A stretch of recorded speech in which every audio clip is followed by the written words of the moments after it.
Maternal health experts are hoping a fast-acting, short-term medication to treat postpartum depression will soon be available in Canada. Zuranolone, which was recently approved in the U.S., is the first pill of its kind. It is specifically designed for severe depression after childbirth, with relief that starts on day 3 of a 2-week regimen, according to 2 clinical trials.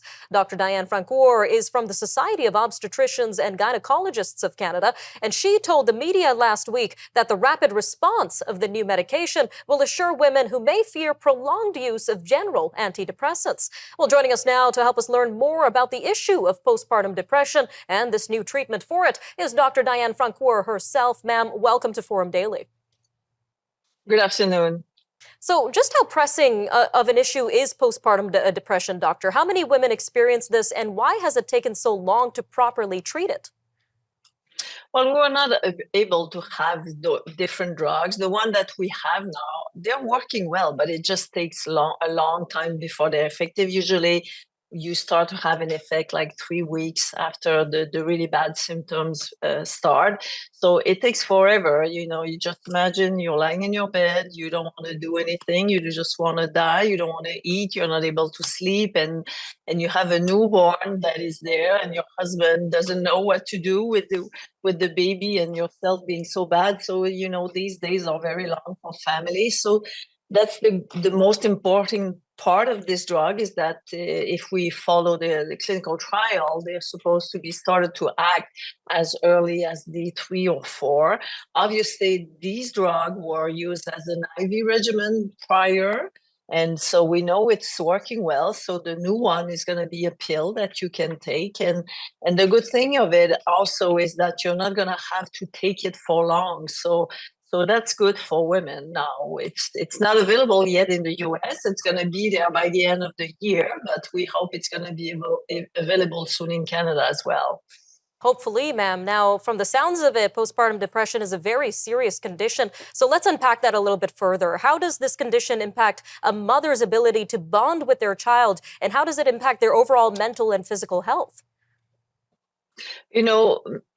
For years, we didn't talk too much about it. And now we have some data coming from the US and coming from the UK as well, that shows that because we used to count only postpartum depression up to 6 weeks after the baby was born. But now if you look throughout the whole year after the baby is there, we see much more impact to it, like women committing suicide, women coming to develop some addiction to opioids, and we know that it's increasing maternal mortality. So women who will die the year after the baby is born. So that's pretty bad.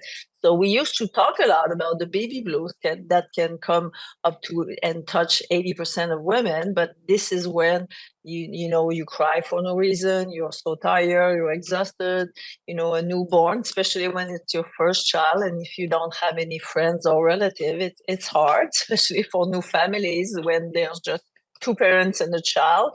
It can be quite a challenge, but when you have a very severe depression, you just want to die, and this is why we have to talk about it, to tell women that it is not okay. If you have this feeling, you must see your healthcare provider.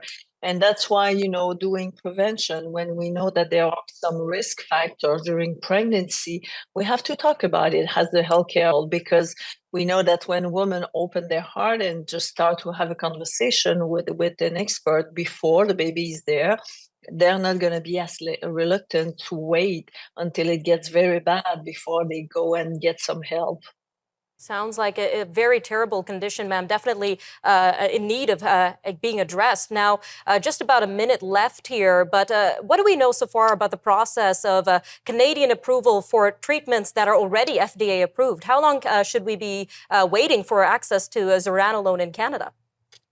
Well, it depends. Every drug is different. We know that for device, sometimes it's quicker. But if this drug has the impact that we think it will have, obviously there's going to be a cost issue. But having a mother who's going to take a couple of years to recover and maybe not even be able to have another child because it was so bad, this depression.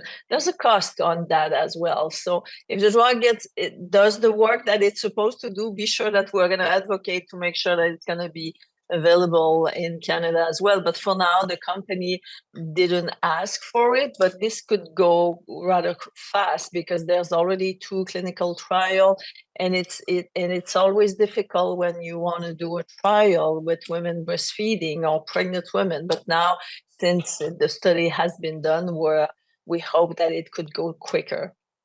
All right, Doctor, thank you again for joining us today on Forum Daily. It's a pleasure. Have a nice day. Take care, ma'am. We'll be right back.